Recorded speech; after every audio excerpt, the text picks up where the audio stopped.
What led you into this field of coaching? Well, the definition of coaching is the subtle art of facilitating human potential. And it's about empowering somebody else to find that as opposed to commanding that. Because as we know from a neuroscience perspective, when one has an insight themselves, they realize what they're capable of, which leads me on to the question you asked. Um, I used to live, I call myself a born again Australian. I used to live in the United Kingdom. And as you know, I had a wild and colorful childhood traveling all over the world.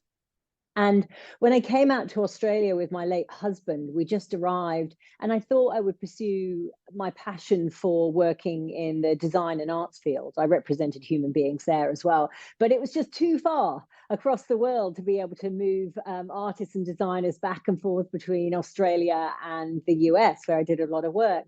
And I realized it was time to broaden my scope on how I work with human beings. And it was at this particular time where, as it seems to happen in my life, synchronicity was at play.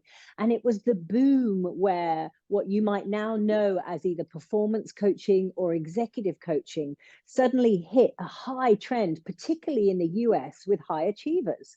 And all of a sudden, it wasn't about talking to somebody because you had a problem. It was about talking to somebody who could excel your excellence.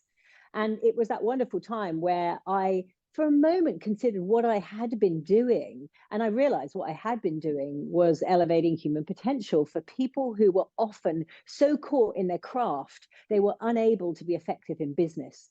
And so really it was a matter of transferable skills and then just diving much more deeply to understand the realms of human behavior, basic psychology, and an element almost of therapeutic understanding to enable people to lean into personal and professional development.